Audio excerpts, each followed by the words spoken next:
Une lecture du sacrifice d'Abraham pour le jour de la réforme. Qui l'aurait cru?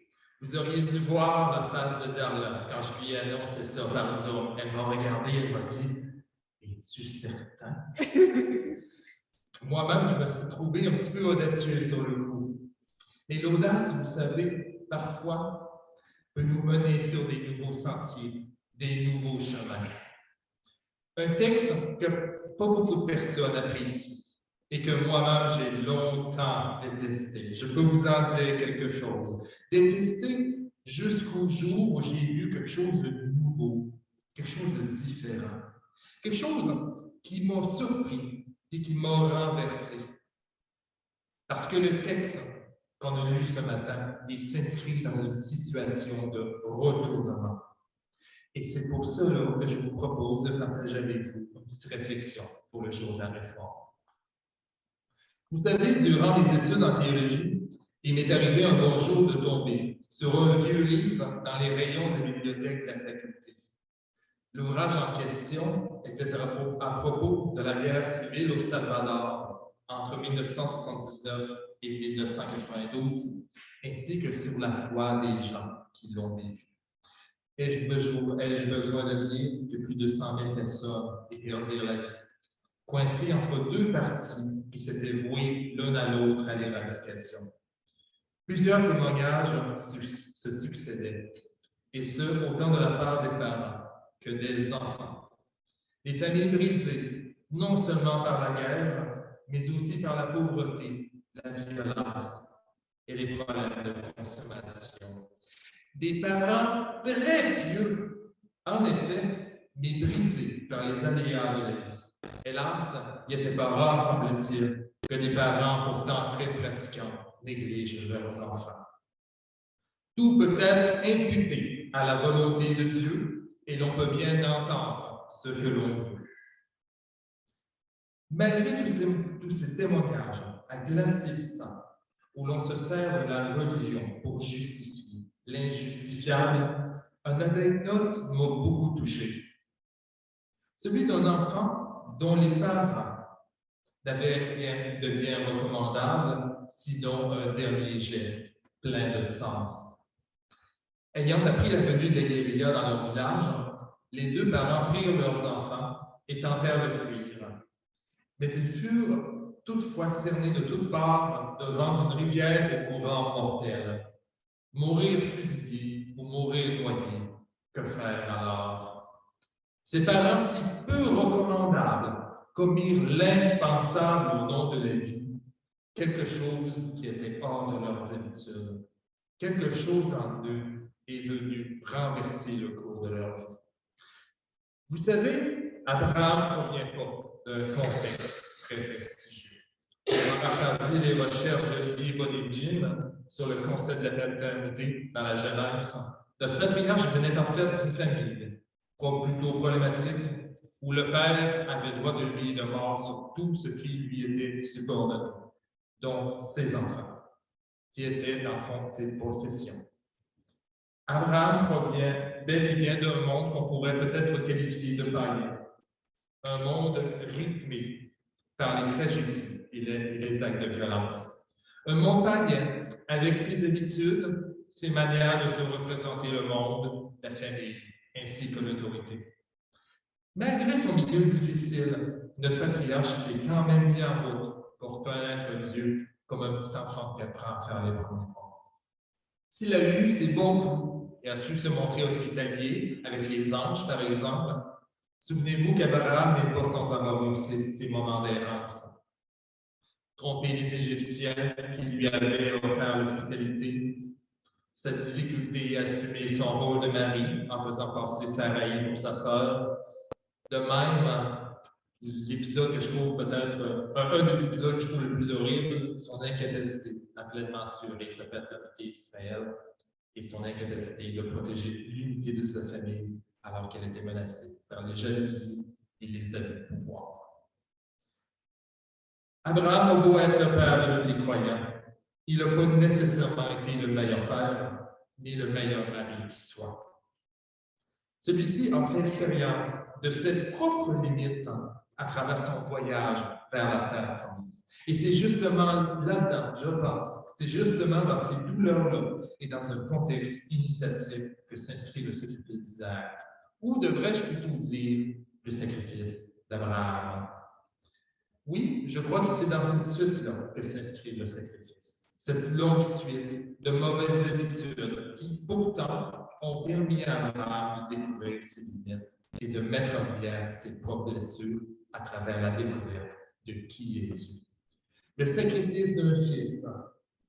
Pas besoin d'avoir la tête à Papineau pour comprendre ça, mais c'est un acte ignoble en soi.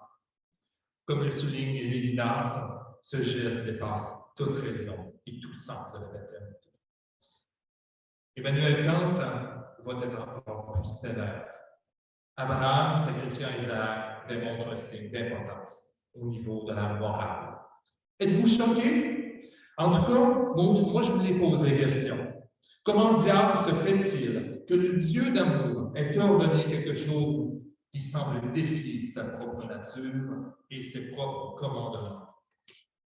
Je pense qu'on n'aime pas beaucoup ce texte, parce que nous croyons qu'il invite à Dieu le pareil au même, l'horreur du quotidien et des mêmes injustices qui se répètent ad vitam aeternam dans la vie de tous les jours, tout comme dans notre Église. Toutefois, j'aimerais attirer votre attention sur quelque chose. Peut-être que la réponse à notre question se trouve peut-être plutôt dans le cœur meurtri du patriarche et dont la quête se termine par un renversement, par une remise en question fondamentale. Bref, une réforme. Nous qui sommes des êtres de culture et de blessures et de langage, on essaie de comprendre Dieu à partir de notre propre point de vue. La révélation de Dieu n'est pas une révélation directe, brute et claire, mais une révélation qui est toujours interprétée à la lumière de notre propre histoire. Abraham a entendu la voix. Il a interprété son message selon son cœur et ses blessures. Interprétation, pourriez-vous me demander? Oui, et le texte hébreu semble corroborer peut-être ce point de vue. Dieu ne demande pas de monter sur la montagne pour sacrifier Isaac, mais il dit, monte-le en montée sur l'un des monts que je te dirai. Devant une expression aussi énigmatique, que faire sinon interpréter? Et Abraham, à mon avis, interpréta la demande selon ses propres habitudes et ses limites. En d'autres termes, le patriarche a probablement choisi les mauvaises habitudes. D'ailleurs, fait intéressant, voyez comment Abraham semble conscient de son geste et qu'il semble incapable d'assumer ses propres actes. Non seulement il demande aux serviteurs de ne pas le suivre pour être témoin de l'acte, mais il tourne aussi autour du pot quand son fils lui indique que finalement, là, son histoire de sacrifice, ça fait que 8 ans. Tiens donc que ça me rappelle comment Abraham s'est dérobé de son rôle devant l'exil d'Ismaël et de sa mère. Mais encore, qu'est-ce qui a fait qu'à la toute dernière minute, Abraham a changé d'idée, si ce n'est pas une révélation de Dieu? Lévinas et Kant nous apportent une lumière plutôt surprenante et même déconcertante sur le sujet. Ici, l'intervention de Dieu dans le récit et le retournement d'Abraham ne s'inscrivait-il pas dans l'émergence de la morale et de la foi réformée? Le Seigneur est le Dieu des vivants et non pas le Dieu des morts. Il a promis une descendance à Abraham aussi nombreuse que les étoiles dans le ciel et non pas une lignée qui émerge d'un bain de sang et d'une tragédie. Nous autres, on le sait aujourd'hui, mais dans une société avec ses habitudes et ses manières de faire intimement liées à la domination des plus faibles et à la bureaucratie interminable, ce Dieu-là est tout de même une nouveauté. Il faut le reconnaître. Il est tellement une nouveauté, en fait, que sa présence opère un changement dans le cœur des êtres humains qui se laissent toucher par la faiblesse, la grâce et la compassion. Ce que je vous propose ici, c'est de voir le retournement de situation comme l'émergence d'une nouvelle éthique, d'une nouvelle approche par rapport à ce qui ne fait plus sens. Se réformer à ma connaissance, implique une rupture consciente de nos habitudes afin de nous tourner vers un ailleurs qui paraît fou aux yeux de la majorité. Une réforme aux implications énormes. Nulle possibilité de faire marche arrière dans l'expression de l'amour et de la justice. Habitudes et doctrines n'y peuvent plus rien contre un Dieu de l'événement, contre un Dieu du renversement. Alors qu'Abraham dépose le poignard et qu'il lève les yeux, il découvre un bélier tenu prisonnier par ses propres corps, saisi par ce symbole de la présence d'un Dieu qui vient renverser et redonner le sens de la raison. Abraham choisit de non pas sacrifier l'agneau, mais de sacrifier le bélier. C'est un moment, je pense, qui est très important dans la vie du patriarche, parce que peut-être pour la première fois de sa vie, il comprend que ce ne sont pas aux enfants de se sacrifier, mais plutôt aux parents. La vie du fils débute au moment où le père accepte de se sacrifier pour lui et d'abandonner ses conceptions archaïques de la foi, de lui-même et de Dieu. Plutôt que de répéter les mêmes tragédies, Abraham, comme père de l'agneau, se sacrifie lui-même. Lui, le bélier, qui a de la difficulté à se déprendre de ses propres corps, difficulté à passer outre ses blessures et ses limites. Cet acte ultime où l'on apprend viscéralement ce que ça veut dire d'aimer nos enfants est probablement le point d'aboutissement de la vie d'Abraham comme père, mais aussi comme croyant. En se remettant ici en question, le père de tous les croyants a été un réformateur nécessaire pour connaître l'éthique biblique et plus tard la voie de Jésus. C'est en cela, en prenant compte de l'histoire d'Abraham et de cette mésaventure, que je le considère un peu comme un père de la Réforme. Peut-être pas celle de la Réforme protestante, mais bien celle de pensée religieuse qui, même encore aujourd'hui, se transforme dans un monde sanglant et sans pitié. Tout comme les prophètes, il a changé notre perspective sur notre relation avec Dieu. Comme Abraham, ses parents du Salvador n'ont pas toujours eu les bons réflexes, ni les bonnes manières de vivre la foi et la parentalité. Néanmoins, face à l'impossible, quelque chose a émergé en eux.